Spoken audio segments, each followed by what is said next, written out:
Hey, Kelly. Hey, Dean, thanks for having me. Oh, you're very welcome. Okay, so Kelly, congratulations that you've just signed or you've just started a 1 year long engagement, which is fairly long for a lot of fractional CMOs.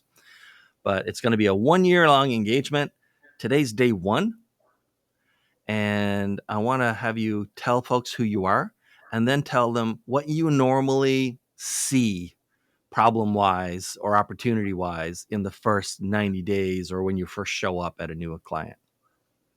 So, my name is Kelli Schutrop. I'm a fractional head of sales and head of marketing combo. My company is called Thoughtful Resound, and I've got about 15 years spent in the space, primarily in the B2B professional services space. And so, the problem that I typically come in and see in that space is such silos between sales and marketing, where sales is running. Here in 2024, they're experiencing leads are not coming in the same way that they were before, and they're starting to feel a little bit antsy and nervous about that and want to really generate more leads coming in the door. And then Right. with marketing, they've checked all the boxes for years and they're trying to figure out what else they need to be doing. And in my background, I started out managing marketing for half of my career and then pivoted into consultative selling again for professional services, and something that I needed so strongly to dig into if I didn't want to be viewed as a commodity as a salesperson and just sit and do cold calls, which was not my interest and intent, was to build myself as a thought leader or a trusted expert in my space. So that is a challenge that I see, and an opportunity, if we reframe it differently for a lot of companies, is taking their key leaders, not just their brand and getting it known, but taking each individual key leader. So C-suite individuals, sales folks that need to be out in their communities, and really building them up as a trusted expert where they're sharing those insights, those aha moments with prospects so that they can generate more inbound opportunities. Yeah. So Tamar, hi. Hello. So Tamar, kind of the same question. What do you normally try to get accomplished in the first 90 days? The thing about fractional CMOs is, whereas like any full-time CMO, knows that they should start accomplishing stuff relatively soon, they're not under the kind of actual Mhm. limited pressure, right, and constraints that a fractional CMO really is expected to hit the ground running and get something done, soonish. And so, what do you normally try to accomplish in the first 3 months of this hypothetical type of engagement? And let folks know a little bit about you. Sure. So my name is Tamar Yaniv, and I'm a fractional CMO and head of revenue. And I started my own company, Fractionally, back in March of 2023. I primarily work with e-commerce leaders, SaaS founders, and manufacturers in the space, but I have about 16 years experience throughout many different verticals in the startup world, and I also have the scars to show it. So, specifically for this question, I'm so accustomed to this build the plane while flying it, which I think specifically fractionals, yeah, and like all the parachutes that you need along the way as well. But I think this is the unique thing that fractional CMOs need to accomplish and really be calibrated towards when they enter an organization. Is as much as you're taking a seat inside of the organization as having an executive seat at the table, you're not fully integrated in the way a full-time CMO would be. And because of that, you need to do a lot of extra work to ensure you gain the trust of the stakeholders immediately, that you create rapport with the marketing and revenue teams very quickly. They need to trust you. They need to believe that you are there for them. You're not going to replace them, you're going to empower them. And additionally, you better show off in those first 30 days. So I spent a lot of time not only connecting with stakeholders, understanding what the plan needs to be, but also identifying where the dead bodies are and where I can have the highest impact with the lowest amount of effort immediately. And that means talking to people on the BDR team, talking to customer success, talking to people that might not always have a voice, but typically are having the most friction and most pain points, and understand where I can really make moves to show that I'm there not just to be a PowerPoint pusher, as many CMOs have a reputation of doing, but also to get things done and to support the operations and actually execute. Well, then, okay, stay with me for a second then. Let's Sure. say I'm the CEO of Hello? this client that you've just signed and started working with, right? Right. So we're getting a cup of coffee in that crappy little Nespresso thing that they have in the break room, and we're sitting at some tiny, uncomfortable table that wobbles too much on hard plastic chairs.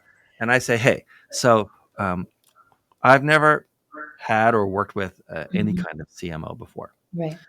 So, we've allocated the spend. I'm trying to get max value, but like, tell me, from CEO to CEO, what should I be doing or what should I stop doing for the Mhm. next 12 months so that you can have the biggest possible impact here?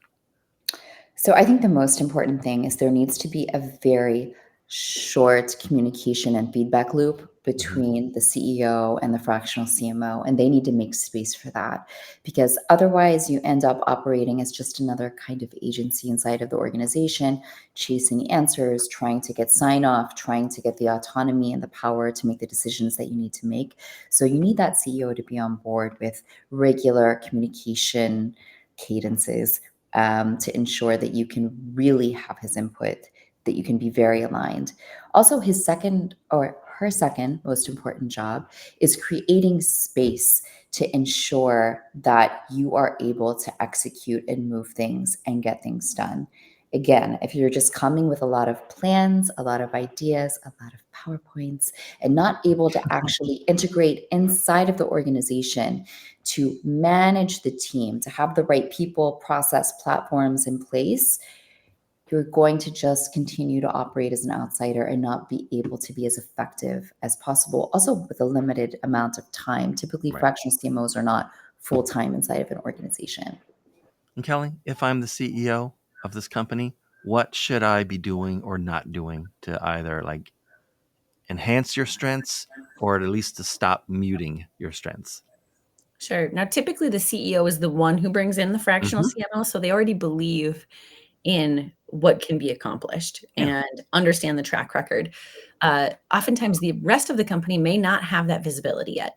So, I think establishing that rapport and credibility is Mm. so crucial for the CEO to take their clout and the trust that they have gained over years working with different individual leaders as well as key contributors within the organization and just make that space to say, this is our fractional CMO. This is why I've brought them in. It's one thing for the fractional CMO to introduce himself. That's great. Mhm. Comes with much stronger credibility when the CEO states, this is why we've brought them in. Following that, naturally, there's a whole discovery process for the fractional CMO to dig into what is the state of the business really like behind the curtain, not just what are we publishing on LinkedIn, what are people seeing out in public, what's on the website, but Right. really getting in with those individual teams, what's working, what's not working from a marketing standpoint, sales standpoint, delivery standpoint, all of the above, and then starting to craft that strategy from there. And then when the fractional CMO moves into the space of helping to advise and oversee the implementation of that strategy, it's so important to have such a direct relationship and tie into the folks that are going to actually be boots on the ground with any sort of deliverables of that plan. Because typically, that fractional CMO is not the one writing every single blog post or social post No. or creating marketing capabilities, right? It's more the strategic vision of where that needs to go. So I think it's crucial for the CEO to understand that there's going to be that discovery phase, the presentation of the strategy, and then it's going to take some time to implement. But again, having those touch points throughout each of those phases ensures that communication and just understanding that things are moving and having realistic timeframes to results. Okay, so I'm the CEO on the client side, okay? And we're talking, it's day one. And now I'm saying, hey, so I have a marketing team. There are some people in place. There's been, supervision and even some management of that team, but we've never had anyone at the leadership level in marketing yet until now with you, right? So looking at that team on day one here now, and looking at that team, let's say 12 months from now when you cycle out, Kelly, how is that team's makeup or anything else going to be different or better by the time you exit versus here on day one? Mm. I personally have a big passion for teaching people to fish. If I come in and wear the hat of fractional CMO and say, I'm going to direct everyone. They're going to keep doing what they're doing, maybe a few more Mhm. things here and there, and then I step out. it's hard to keep that momentum going, right? So if I can equip individual leaders within that team to start thinking more strategically, there's benefit for their career growth, the company growth, everyone. So that teach to fish method I find to be so beneficial. So I would anticipate that the team has greater skills coming out of it. So let's say, for example, we need to establish the key leaders within the organization as trusted experts, build that leadership around them because we're doing a great job on the brand side. Now we need to start having more representation individually. We're going to see skills raised, like how do we host a podcast? How do we host fireside chats? What does it look like to become that hub of influence rather than, yes, we've got all of our typical check the box items, like we've got a good website, we've got strong SEO, we've got paid advertising, we're attending events, but how do you start becoming that hub where you're hosting and clients and prospects are coming to you as that expert? So that's such a benefit to the marketing team when they get to level up in those skills if they've not flexed those muscles in the past. Right. Okay. And Tamar, if I'm the CEO and I want to know how's this team going to look or be different a year from now, like what's an answer? Or actually, let me like recharacterize it a little bit.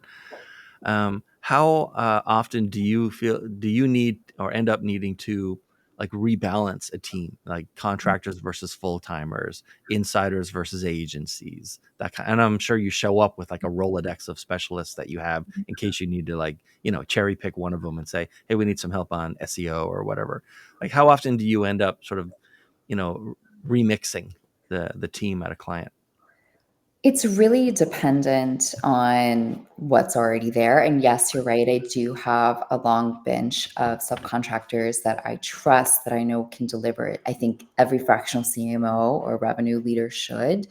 But I really want to identify. I'm a huge fan of EOS, by the way, and I carry that Me with too. everything I do. Yeah. So, right person and the right seat, and understanding, do they get it? Do they want it? And do they have the capabilities to do it? And I really use that filter through the way that I look at a team and team building. That's one approach.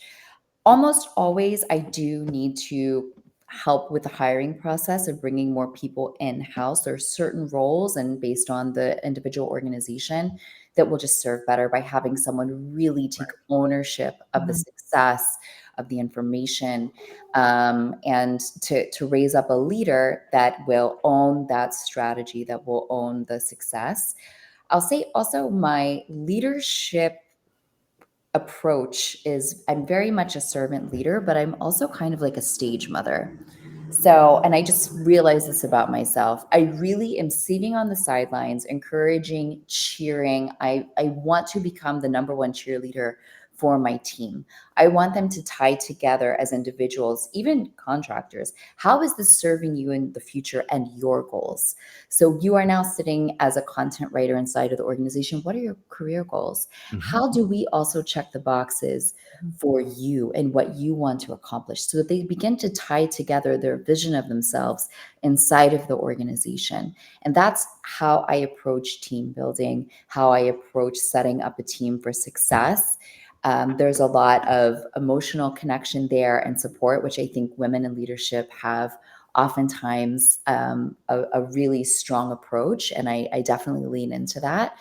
And I really, after a year, my goal is that it's very clear who's in what seat and what hiring needs to be done, or what, when certain benchmarks are hit, what else needs to be done to help the team grow and help them reach their goals.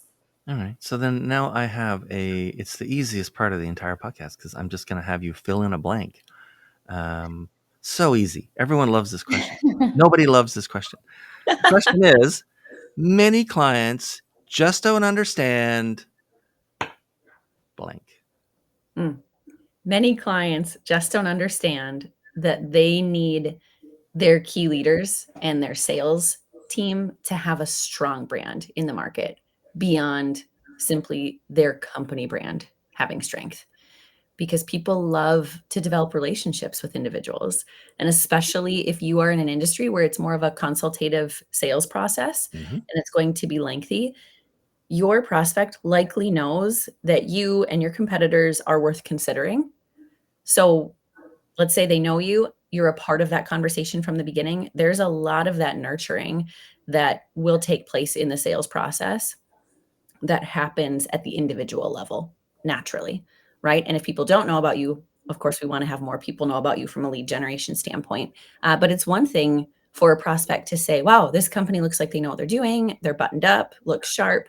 It's another thing for them to come in by way of the CEO or another C-suite individual or a salesperson and say, I've been following this individual on LinkedIn for the last 2 years. They're consistently sharing information that helps me level up as a potential client internally without needing them. But now that I have a need for their services, their products, whatever they're offering, they are definitely on the short list for having this conversation. Right. And the beauty that that causes is the prospect comes in highly educated about what they need and why you are a really strong potential to solve that challenge for them. And then, Tamar, what do you think? Many clients just don't understand what? I think many people in general, not just clients, don't understand that marketing isn't magic. Marketing is discipline. Shh. Marketing is work. Marketing is multi-channel. Totally magic. Don't look behind the curtain. Don't worry It's, about it. you Just count know, the money. as much as we all hopefully have in our background, in our repertoire, in our bag of tricks, a few things that we know will drive success, it really is discipline. It's testing, it's data, it is follow through, it is connection between different parts of an organization and breaking down those silos. And my job is to facilitate that. My job is to make marketing the central nervous system of an organization, to ensure that they're getting all of the most important information from product, from data, from sales, from customer success, from executive, and using that to create experiences that will move your revenue pipeline and move your customers, future, existing, and past, back to a place of Right. bringing the company profitable. And I'd love to add on that point Yeah. about you mentioned magic dust, right? Marketing is not just this magical process. What I've found is that when something is working really, really well, Mhm. business owners typically think, I don't know what just happened behind the scenes. You could say this of SEO, you can say this of the use Mhm. of AI. Like there's a few different Mhm. approaches that tend to get that reputation of like, I don't know, the marketer just like sprinkled some pixie dust on it and it works. But if that marketer went away, I'd have no idea what was working. And I Yeah. think a good skill of a strong fractional CMO is to demystify Mhm. why something works Mhm. and educate as they go so that it doesn't become this, I don't know, we tried it once and it didn't work. Or I don't know, magic pixie dust and it works everywhere anytime we spend money, but we don't really know the how or why. So helping them understand the mechanics of what levers to pull and why it's worked in that environment. And market shifts, industry shifts can all make a difference of that same exact strategy or tactic playing differently today versus in 2 years, for example. Okay, so here's my next question then. You've both been in, the field for approximately the same amount of time. You're at like a Panera with three other people at your table, and Kelly, we'll start with you, and then we'll switch to Tamar.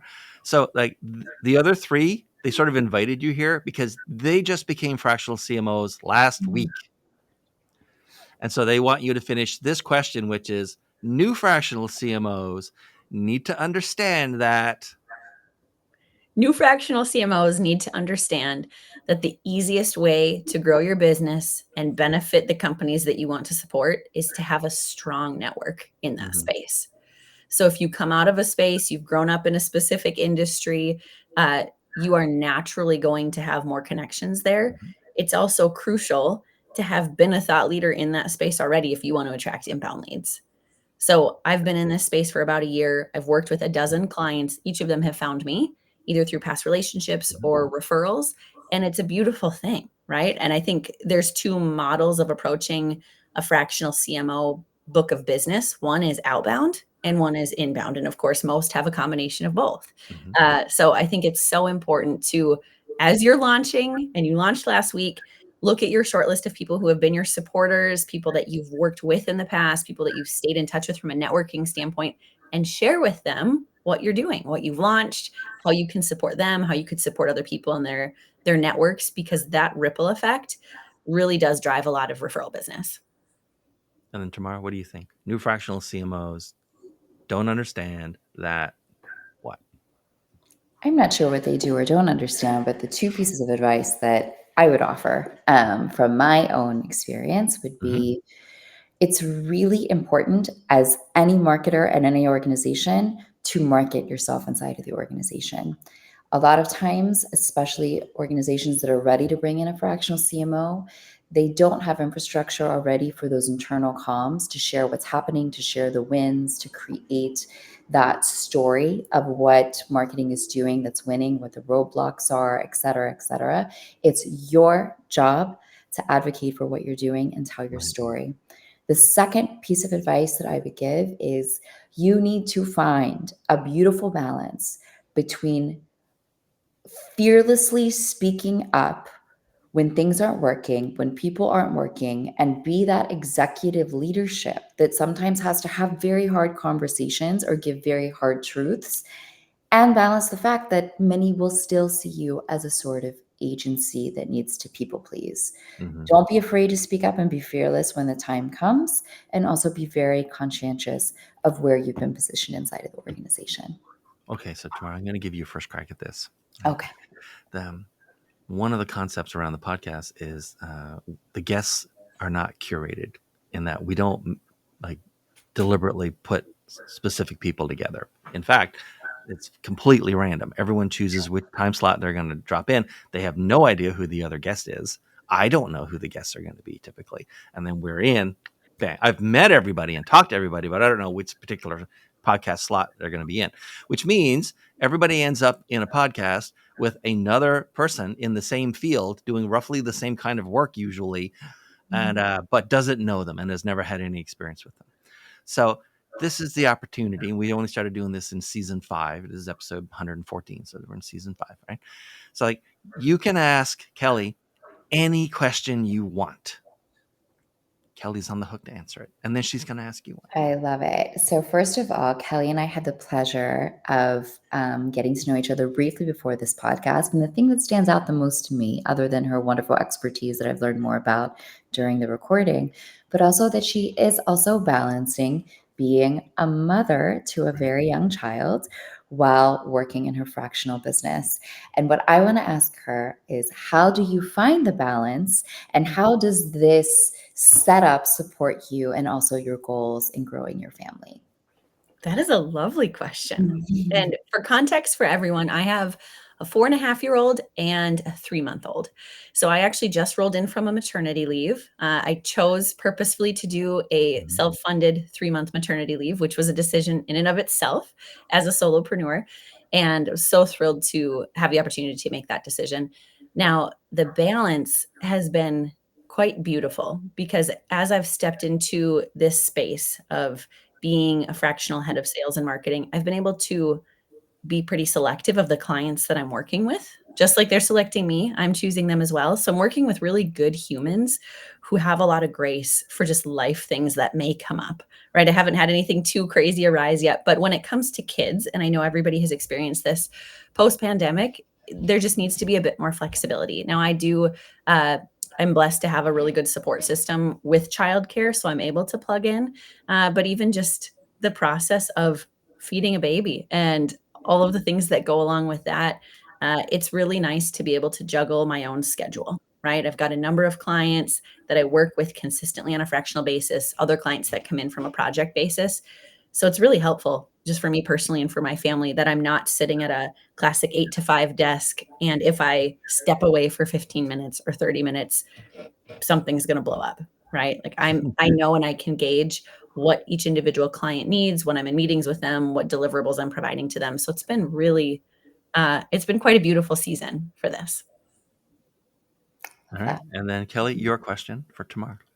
So my question for Tamar is, what caused you to want to launch your own business as a fractional CMO, as opposed to having been in leadership marketing roles for years? So I will say my decision to become a fractional CMO is probably two pronged. The first being I always wanted to give it a shot to work for myself and really wanted to see how it would work, how I would do, how I would succeed. And as we've seen kind of the shift happen in the market, it felt like the right time to take that leap and to take hold of that opportunity. Also, I became a first time mother around the same time that I decided to do that and decided to restructure my life, my career, my business in a way that could not only facilitate me taking the leap into working for myself while serving many clients, but also building a balance at home that served my family and my goals as well. So that was part of my decision making. All right. Okay. So this has been so great, and thank you both for being here. It's time to wind down. Tamar, who should be contacting you these days, and how should they get to you? I will say those who are really looking to define their USPs, they Mhm. recognize that they haven't really done that structural work for brand and identity and everything. I have a proprietary approach. No matter what sector you're in, you can reach me at fractionally.com, which you can see in my name right here. Or if you're in the e-commerce space specifically, that's where most of my expertise and my network is in. So here to help those people out. Okay. And Kelly, who should be reaching out to you these days, and how should they get in contact with you? I really love working with businesses that are focused on B2B, especially in the service space. That are small and looking to grow. They likely have a marketer in place who's doing the day to day, but they likely do not have strategic oversight, and or they're looking to break into a fully new service line of sales, Mhm. and they don't have someone overseeing what that looks like from an accountability standpoint and how to really merge sales and marketing in a way that's going to drive revenue, as well as think about the lens of thought leadership. So, how to establish their key leaders as those trusted experts in the market so they can attract inbound client opportunities themselves beyond the brand. People can reach me at thoughtfulresound.com. Otherwise, I spend a lot of time on LinkedIn. So, if you spend time on LinkedIn, follow me, connect with me. Our paths, I'm sure, will cross. All right. All right. Thank both of you for being here. I really appreciate this. This was great. I learned a lot too, which is my favorite kind of episode. Thanks for watching, everybody. According to the analytics, there's a 99.787% chance you're watching this on a clip. So keep watching. There's literally hundreds and hundreds, maybe 1,000 clips by the time you watch this. So we have a lot of great people doing a lot of great stuff.